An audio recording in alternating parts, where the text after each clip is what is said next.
Have you ever said to yourself, no contact fucking sucks, and when will this torment end?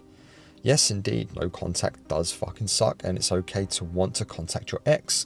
In this video, I'm going to explain why no contact sucks and how to turbocharge it by giving you tips no one talks about, because if they did, they wouldn't be able to sell you a get your ex back program in 30 days.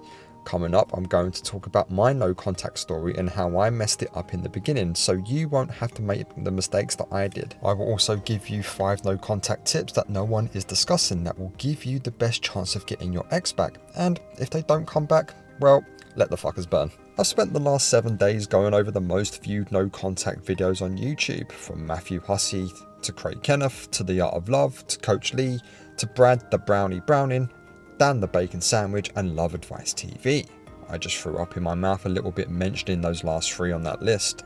30 pages of notes later, and adding my experience of coaching hundreds of one-to-one clients through their breakups, I have put together the only 5 tips you'll ever need for no contact, and this video will show you how. So if your ex threw you to the wolves, I'm going to show you how to return lead in the pack.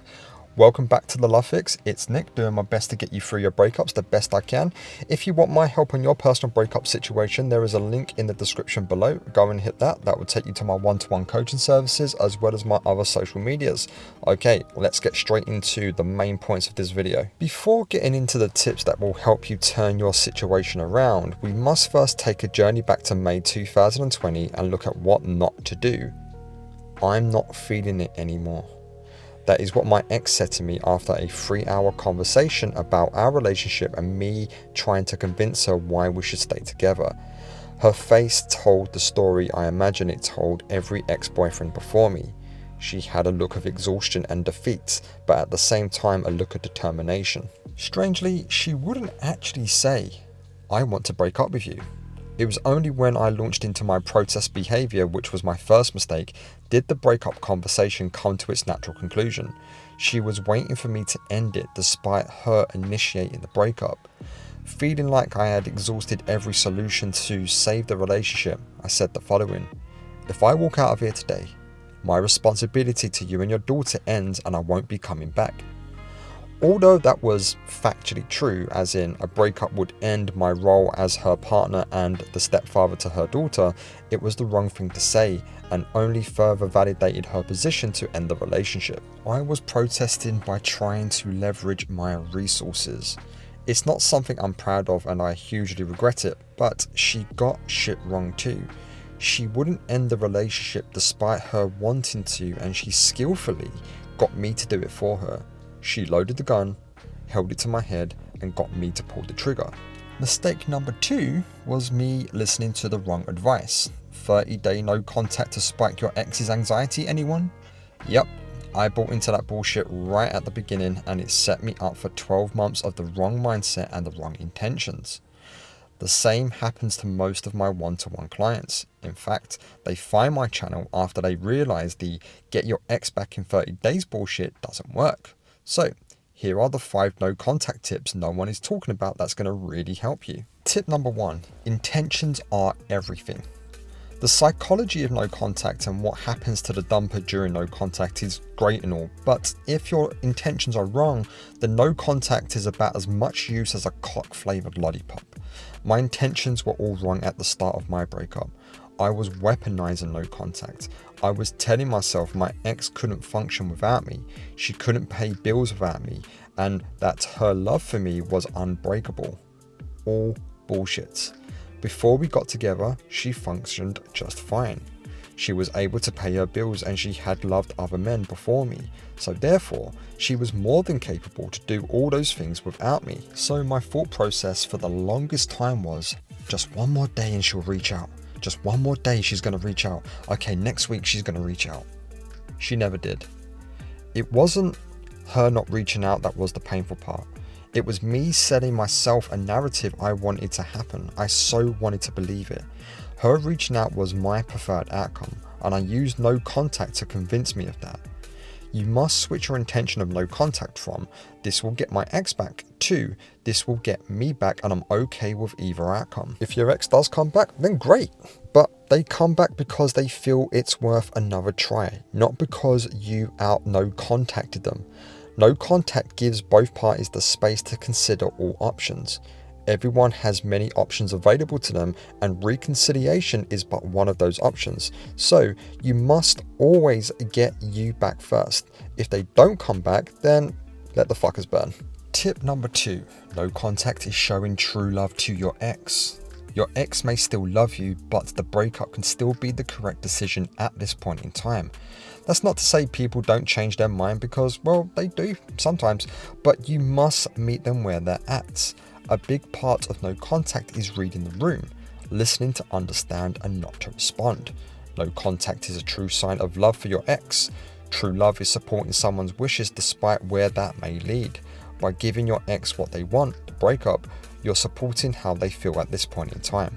This may have been something lacking in the relationship, so you must show your ex that you're capable of listening and supporting their goals, even if it takes them away from you, not protesting like I did and shitting all over the floor. When someone has reached a point of dumping you, it's because they don't feel heard. If they don't feel heard, they won't feel safe. If they don't feel safe, they won't feel loved. Therefore, you must show your ex you're capable of making them feel heard, so they can feel safe, which shows them you're capable of providing the love they are so badly missing. Tip number 3, no contact is a mindset, not a weapon. Although no contact can offer the best possibility for an ex to come back, that should never be a primary motivation. No contact is to get you back, it is for healing. When I started to apply that mindset, I flourished. I wasn't over my ex by any means, but I started to choose to love myself more than my ex. No contact is like eating your veggies. It sucks at first. You don't appreciate their health benefits and you would rather be eating a pizza. Or, in the case of a breakup, you would much rather be strategizing the return of your ex. If getting six-pack abs is the story of all the pizza you didn't eat, then no contact is the story of resisting the urge to reach out to your ex. For me, it paid off massively in the end, but hours felt like days and I felt stuck for a very long time. Just like going to the gym, the reps compounded over time. Every day each rep makes you stronger. Lifting weights until your muscles are swimming in battery acid is not fun. You may be stuck lifting weights for quite some time, but one day doing the shit you hate like you love it really pays off. No contact compounds the exact same way. It makes you stronger. A little doesn't look like a lot, but do it daily and you'll start seeing results. But I know the physical and mental benefits of consistently pushing myself a little more every day. You'll hate to be in that much discomfort, but do it like you love it. No contact is no different. Tip number 4, no contact is a bad habit. No contact can become a bad habit for many people because they count the days since the breakup. These types of people weaponize this and become obsessed to the point they're in a relationship with the breakup. They wait for their ex to reach out again rather than moving on. This isn't entirely your fault, however, because you have content creators teaching you how to weaponize no contact, and this is why they're not mentioning the points I am mentioning today, because if they did talk about this shit, they can't sell you their ex-back programs, and oh no, they might actually have to do a real job for once. You must stop counting the days. If you're saying to yourself something like 40 days no contact, 41 days no contact, and it's been 50 days no contact, so that they're going to reach out, they're bound to reach out next. Change the intention to, I will not contact my ex so I can heal and get myself back. If you like counting so much, why not count your calories? Count how many steps you do every day. You will look better. You will certainly feel better, and you will look banging in the new clothes you'll need to buy because of how sexy you look. Just imagine the look on your ex's face if they were to see you in the street. You must change your system of no contact, and to quote James Clear from his book Atomic Habits, you do not rise to the level of your goals, you fall to the level of your systems. Tip number 5, no contact is the art of doing nothing. When the medicine becomes the disease, one must change the medicine. The thing most breakups, and probably yours, have in common is that people try to make something happen. Force creates resistance, and therefore the more you do, the more you force it, the worse you make the situation, causing your ex to nosedive even faster and further away from you. No contact is merely the mechanism you use to achieve your recovery. No contact is the art of doing nothing for a few moments so you can choose a better course of action. So why must you go no contact? Look at it this way. What other fucking choice do you have? No contact is a story of loving yourself more than you loved your ex or wanting to get them back. It is self-parenting. It is deferring gratification. It is sacrificing your medium-term urges so you can achieve your long-term goals. In the dumpee's case, the long-term goal should be to get themselves back, which might offer the best possibility to facilitate a reconciliation. No contact is the only real response to being dumped. Your first reaction might be to do everything you can to convince your ex to come back to you, but you cannot out-logic feelings. Think of a time when you made up your mind about something. Could anyone talk you out of it, no matter how logical their argument was? They may have even tried to talk you out of dating your ex, but you felt the spark, right? Your ex does not want to be reasoned with immediately post-breakup. They have spent a significant amount of time and emotional resources figuring out how to dump you. They are in relief right now, and you must let them have it. In conclusion, think of no contact as a lifestyle, a doctrine, a set of rules to live by. Look for the opportunity in the obstacle. Don't look for the obstacle in the opportunity. People struggle to see the opportunity because they think their hearts have been broken. It can certainly feel that way, and I've been there. However, it's not your heart that is broken, it's your expectations of the future. There is a great lyric from the song Californication by the Red Hot Chili Peppers. Destruction leads to a very rough road, but it also breeds creation. Yes, the road you were on has been destroyed or is now blocked, but that also presents you with an opportunity, and no contact is the instrument you use to help navigate the new path that lays before you. So don't think of no contact of a way to get your ex back.